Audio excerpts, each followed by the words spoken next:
Lolita, light of my life, fire of my loins, my sin, my soul, Lolita. The tip of the tongue taking a trip of 3 steps down the palate to tap at 3 on the teeth, Lolita. She was low, plain low in the morning, standing 4 feet 10 in 1 sock. She was Lola in slacks. She was Dolly at school. She was Dolores on the dotted line. But in my arms, she was always Lolita. Did she have a precursor? She did. Indeed she did. In point of fact, there might have been no Lolita at all, had I not loved one summer a certain initial girl child in a princedom by the sea. Oh, when?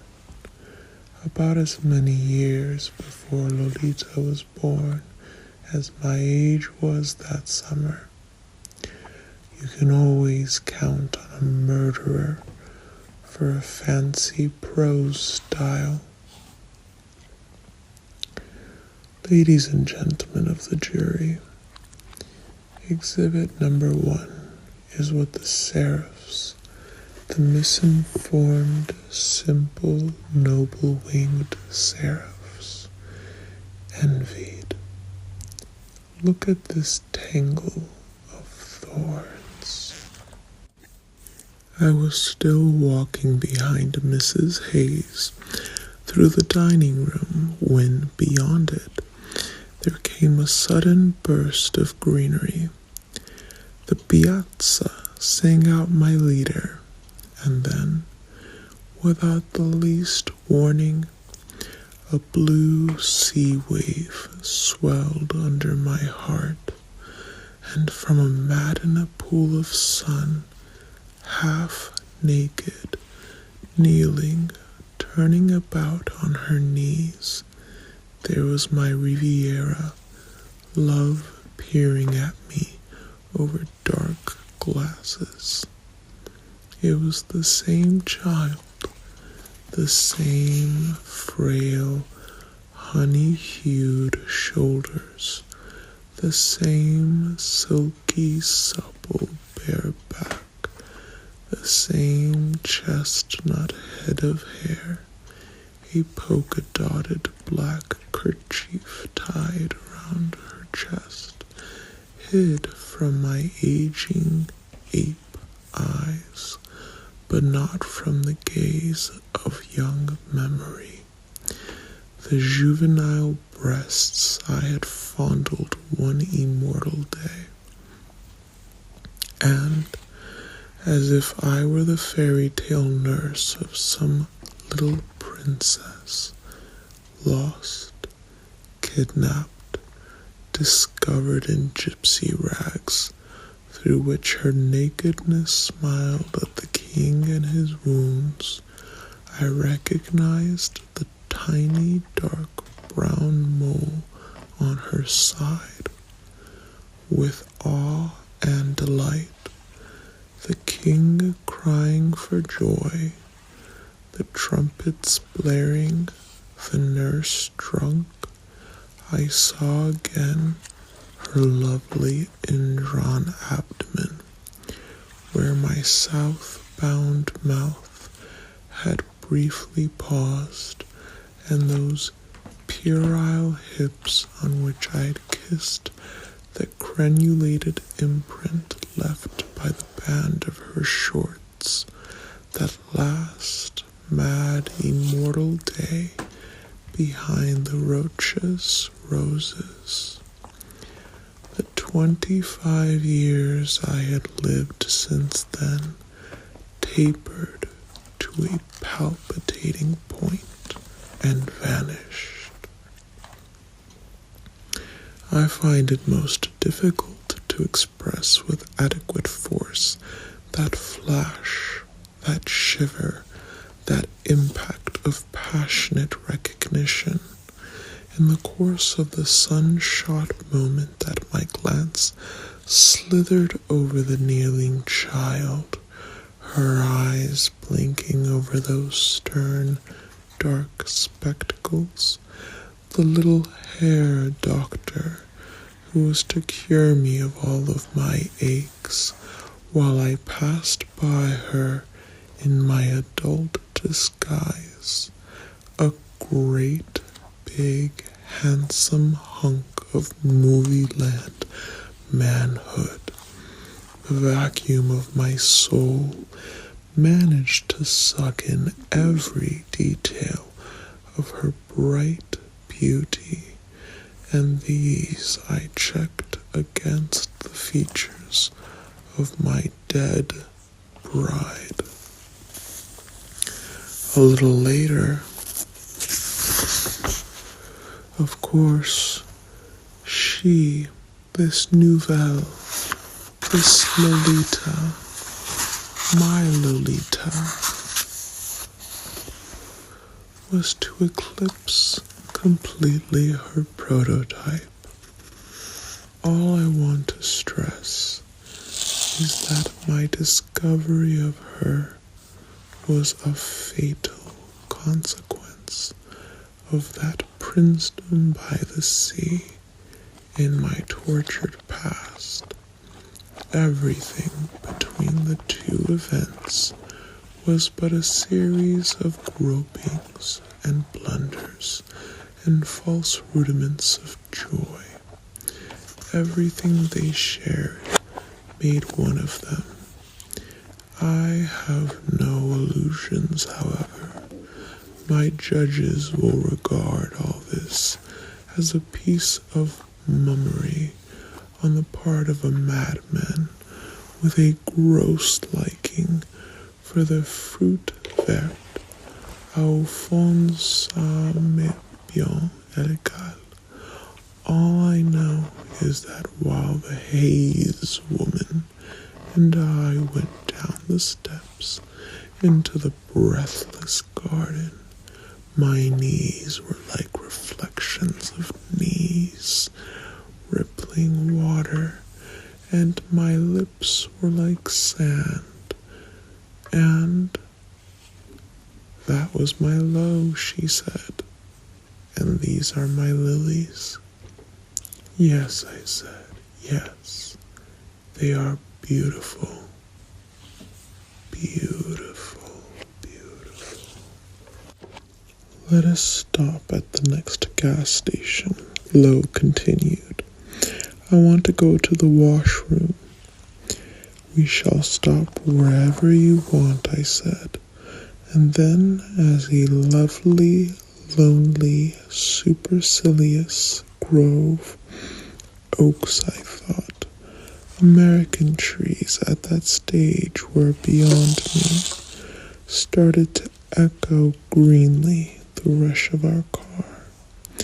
A red and ferny road on our right turned its head before slanting into the woodland, and I suggested we might perhaps drive on, Milo cried shrilly.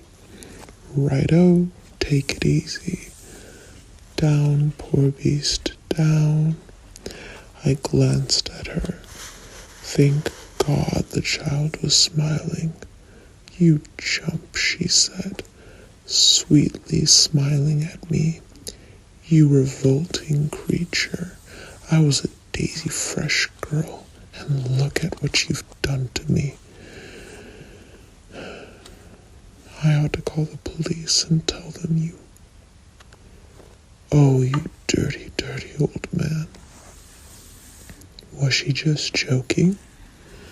An ominous, hysterical note rang through her silly words, presently making a sizzling sound with her lips. She started complaining of pains, said she could not sit, said I had torn something inside her. The sweat rolled down my neck, and we almost ran over some little animal or other that was crossing the road with the tail erect. And again my vile-tempered companion called me an ugly name. When we stopped at the filling station, she scrambled out without a word and was a long time away. Slowly, lovingly, an elderly friend with a broken nose wiped my windshield. They do it differently at every place, from chamois cloth to soapy brush. This fellow used a pink sponge. She appeared at last. "Look," she said in that neutral voice that hurt me so. "Give me some dimes and nickels. I want to call my mother in the hospital. What's the number?" "Get in," I said. "You can't call that number." "Why?" "Get in and slam the door." She got in and slammed the door. The old garage man beamed at her. I swung onto the highway. "Why can't I call my mother if I want to?" "Because," I answered, "your mother is dead." In the gay town of Leppingville, I bought her 4 books of comics, a box of candy, a box of sanitary pads, 2 Cokes, a manicure set, a travel clock with a luminous dial, a ring with a teal topaz, a tennis racket, roller skates with white high shoe, field glasses, a portable radio set, chewing gum, a transparent raincoat, sunglasses, some more garments, swooners, shorts, all kinds of summer frocks. At the hotel we had separate rooms, but in the middle of the night she came sobbing into mine, and we made it up very gently. You see, she had absolutely nowhere else to go. From the very beginning of our concourse, I was clever enough to realize that I must secure her complete cooperation in keeping our relations secret, that it should become a second nature with her, no matter what grudge she might bear me, no matter what other pleasures she might seek. "Come and kiss your old man," I would say, "and drop that moody nonsense. In former times, when I was still your dream male, the reader will notice what pains I took to speak Lo's tongue. You swooned to records of the #1 throb and sob idol of your covals. Lo, of my what? Speak English. That idol of your pals sounded, you thought, like friend Humbert, but now I am just your old man, a dream dad protecting his dream daughter. My chère Dolores, I want to protect you, dear, from all the horrors that happen to little girls in coal sheds and alleyways, and alas, comme vous le savez trop bien, ma gentille, in the blueberry woods during the bluest of summers. Through thick and thin, I will still stay your guardian, and if you are good, I hope a court may legalize that guardianship before long. Let us, however, forget Dolores Hayes' so-called legal terminology that accepts as rational the term lewd and lascivious cohabitation. I am not a criminal sexual psychopath taking indecent liberties with a child. Was Charlie Holmes. I am the therapist. A matter of nice spacing in the way of our distinction. I am your datum low. Look, I've learned a book here about young girls. Look, darling, what it says. I quote, "The normal girl," normal, mark you, "the normal girl is usually extremely anxious to please her father. She feels in him the forerunner of the desired elusive male. Elusive is good. Be Polonius. The wise mother, and your poor mother would have been wise had she lived, will encourage a companionship between father and daughter, realizing, excuse the corny style, that the girl forms her ideals of romance and of men from her association with her father. Now, what association does the cheery book mean and recommend? I quote again, among Sicilians, sexual relations between a father and his daughter are accepted as a matter of course, and the girl who participates in such relationship is not looked upon with disapproval by the society of which she is part. I'm a great admirer of Sicilians, fine athletes, fine musicians, fine, upright people, lo, and great lovers. But let's not digress. Only the other day we read in the newspapers some bunkum about a middle-aged morals offender who pleaded guilty to the violation of the Mann Act and to transporting a 9-year-old girl across state lines for immoral purposes, whatever these are. Dolores, darling, you are not 2. You are not 9, but almost 13, and I would not advise you to consider yourself my cross-country slave, and I deplore the Mann Act as lending itself to a dreadful pun, the revenge that the gods of semantics take against tight-zippered Philistines.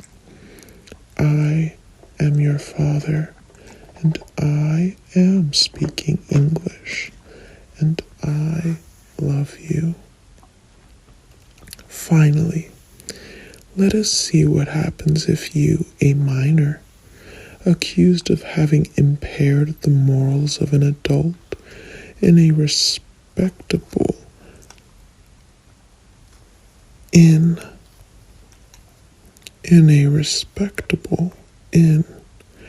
what happens if you complain to the police of my having kidnapped you?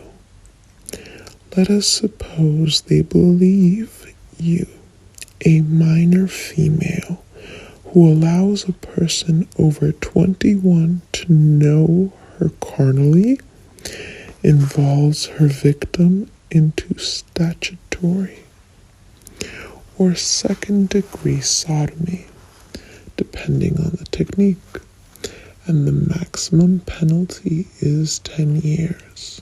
So I go to jail. Okay, I go to jail. But what happens to you, my orphan? Well, you are luckier. You become the ward of the Department of Public Welfare, which I am afraid sounds a little bleak. A nice, grim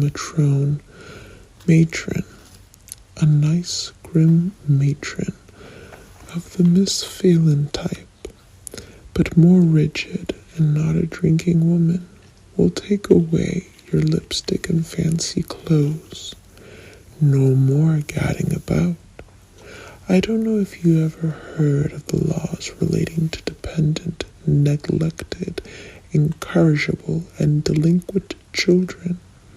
While I stand gripping the bars, you, happy neglected child, will be given a choice of various dwelling places, all more or less the same.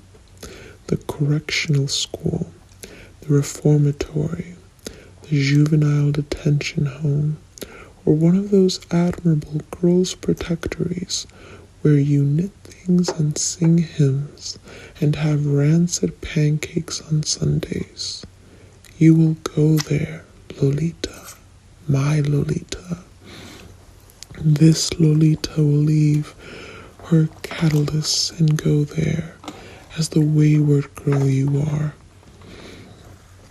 In plainer words, if we are found out, you will be analyzed and institutionalized, my pet. Say tu. You will dwell, my Lolita, will dwell. Come here, my brown flower, with 39 other dopes in a dirty dormitory. No, allow me, please, under the supervision of hideous matrons. This is the situation.